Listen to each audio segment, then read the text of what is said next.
कुफरी में स्कीइंग का लुत्फ उठाने और पूरा दिन मौज मस्ती करने के पश्चात कुमार, कामना, प्रशांत और पायल शाम को शिमला की ओर BMW में जा रहे थे। सर्दियों के दिन, जनवरी का महीना, शाम के 6 बजे ही गहरी रात हो गई थी। गोल घुमावदार रास्तों में अंधकार को चीरती, पेड़ों के झुरमुट के बीच कार चलती जा रही थी। सैलानी ही इस समय सड़कों पर कार चलाते नजर आ रहे थे। टूरिस्ट टैक्सियां भी वापस शिमला जा रही थी। कुफरी की ओर इक्का दुक्का कारें ही जा रही थी।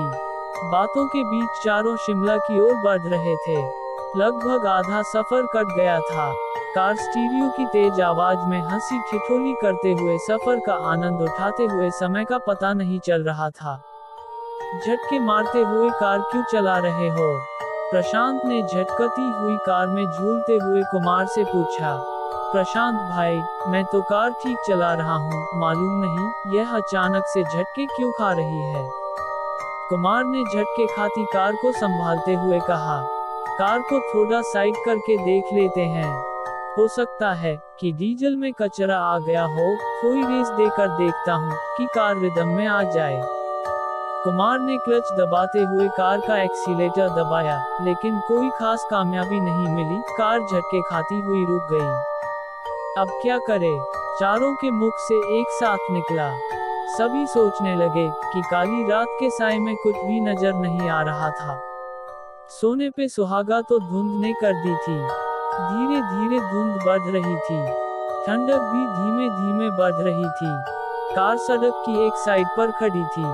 इक्का दुक्का कार, टैक्सी आ जा रही थी। प्रशांत बाहर निकलकर मदद मांगनी पड़ेगी। कार में बैठे रहने से कुछ नहीं होगा। कार तो हम चारों का चलाना आता है, लेकिन कार के मैकेनिक गिरी में चारों फेल है। शायद कोई कार या टैक्सी से कोई मदद मिल जाए, कहकर कुमार कार से बाहर निकला। एक ठंडे हवा के तेज झोंके ने स्वागत किया। शरीर में झुरझुरी सी फैल गई। प्रशांत भी कार से बाहर निकला। पायल और कामना कार के अंदर बैठे रहे। ठंड बहुत अधिक थी। दिल्ली निवासियों कुमार और प्रशांत की झुरझुरी निकल रही थी। दोनों की हालात दयनीय होने लगी। थोड़ी देर खड़े रहे तो हमारी कुल्फी बन जाएगी, कुमार ने प्रशांत से कहा। ठीक कह रहे हो, लेकिन कर भी क्या सकते हैं? प्रशांत ने जैकेट की टोपी को ठीक करते हुए कहा। लिफ्ट मांग कर शिमला चलते हैं, कार को यहीं छोड़ते हैं। सुबह शिमला से मैकेनिक ले आएंगे, कुमार ने सलाह दी। ठीक कहते हो। रात का समय था। गाड़ियों की आवाजाही नगण्य थी। काफी देर बाद एक कार आई। उनको कार के बारे में कुछ नहीं मालूम था। वैसे भी कार में 5 सवारियां थी। कोई मदद नहीं मिली। 2-3 कारें और आई, लेकिन सभी में पूरी सवारियां थी। कोई लिफ्ट न दे सका। एक टैक्सी रुकी।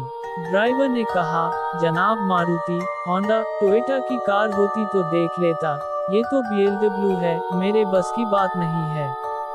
एक काम कर सकते हो, टैक्सी में एक सीट खाली है। पति पत्नी कुफरी से लौटकर शिमला जा रहे हैं।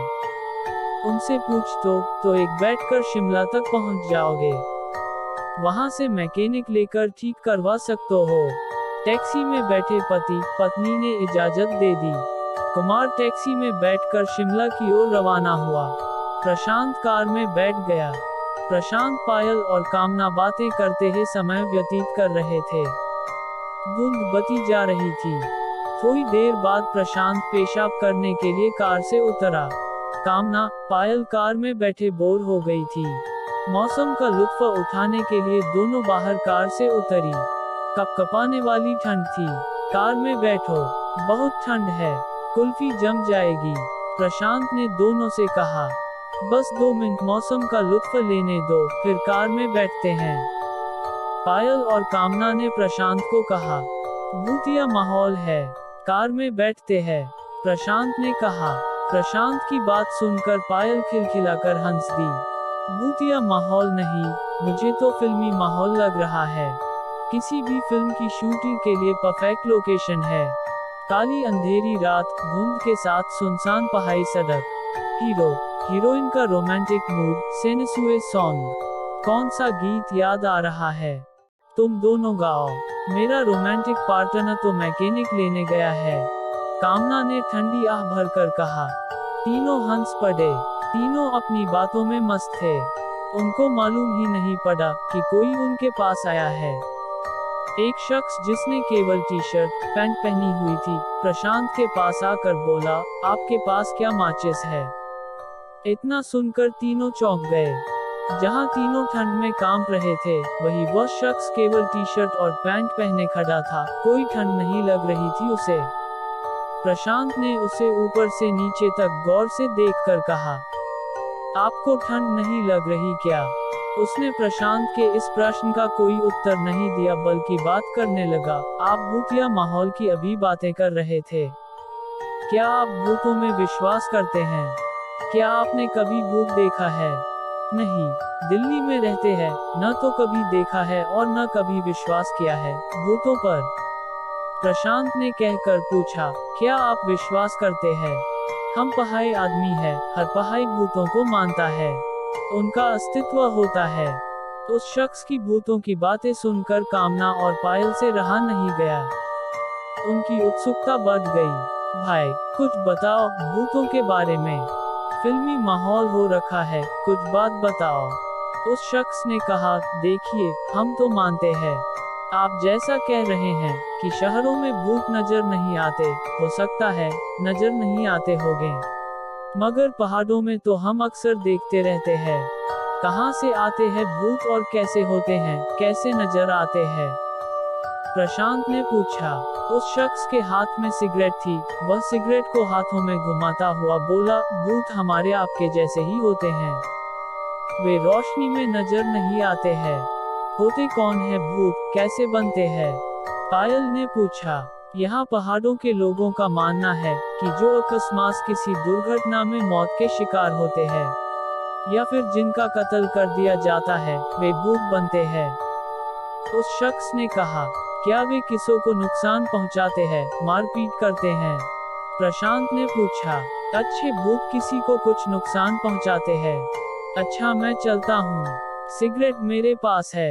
आपके पास माचिस है तो दीजिए, सिगरेट सुलगा लेता हूँ। उस शख्स ने कहा। प्रशांत ने लाइटर निकालकर जलाया। उस शख्स ने सिगरेट सुलगाई। लाइटर की रोशनी में सिर्फ सिगरेट नजर आई। वह शख्स गायब हो गया। लाइटर बंद होते ही वह शख्स नजर आया। तीनों के मुख से एक साथ निकला भूत। तीनों, प्रशांत, पायल और कामना का शरीर अकड़ गया और बेसुध होकर एक दूसरे पर गिर पड़े। आकाश शरीर, खुली आंखें, लगभग मृत्यु देह के सामान, तीनों मूर्छित थे। वह शख्स कुछ दूरी पर खड़ा सिगरेट पी रहा था। तभी वहां आर्मी का ट्रक गुजरा। उसने ट्रक को रोकने का इशारा किया। ट्रक ड्राइवर उसे देखकर समझ गया कि वह कौन है। ट्रक से आर्मी के जवान उतरे और तीनों को ट्रक पर डाला और शिमला के अस्पताल में भर्ती कराया। कुछ देर बाद कुमार कार मैकेनिक के साथ एक टैक्सी में आया। अकेली कार को देख परेशान हो गया कि तीनों कहां गए। वह शख्स, जो कुछ दूरी पर था, कुमार को बताया कि ठंड में तीनों की तबीयत खराब हो गई, आर्मी के जवान उन्हें अस्पताल ले गए हैं। कहकर वह शख्स विपरीत दिशा की ओर चल दिया। मैकेनिक ने कार ठीक की और कुछ देर बाद शिमला की ओर रवाना हुए। कुमार सीधा अस्पताल गया। डॉक्टर से बात की। डॉक्टर ने कहा कि तीनों को सदमा लगा है। वैसे घबराने की कोई आवश्यकता नहीं है, लेकिन सदमे से उभरने में समय लगेगा। कुमार को कुछ समझ नहीं आया कि उन्होंने क्या देखा कि इतने सदमे में आ गए। अगली सुबह आर्मी ऑफिसर अस्पताल में तीनों को देखने आया। कुमार से कहा, आई एम कर्नल अरोड़ा, मेरी यूनिट ने इन तीनों को अस्पताल एडमिट कराया था। कुमार ने पूछा, मुझे कुछ समझ में नहीं आ रहा कि अचानक से क्या हो गया। कर्नल अरोड़ा ने कुमार को रात की बात विस्तार से बताई कि वह शख्स भूत था जिसे देखकर तीनों सदमे में चले गए और बेसुध हो गए। वह एक अच्छा भूत था। अच्छे भूत किसी का नुकसान नहीं करते। उसने तीनों की मदद की, हमारे ट्रक को रोका और कुमार के वापस आने तक भी रुका रहा। शाम तक तीनों को होश आ गया। 2 दिन बाद अस्पताल से छुट्टी मिली और सभी दिल्ली वापस गए, लेकिन सदमे से उभरने में लगभग 3 महीने लग गए। आज 7 साल बीत गए उस घटना को। चारों कभी भी घूमने रात को नहीं निकलते। नाइट लाइफ बंद कर दी। घर से ऑफिस और ऑफिस से घर, बस यही रूटीन है उनका। उस घटना को याद करके आज भी उनका बदन ठंडा होने लगता है।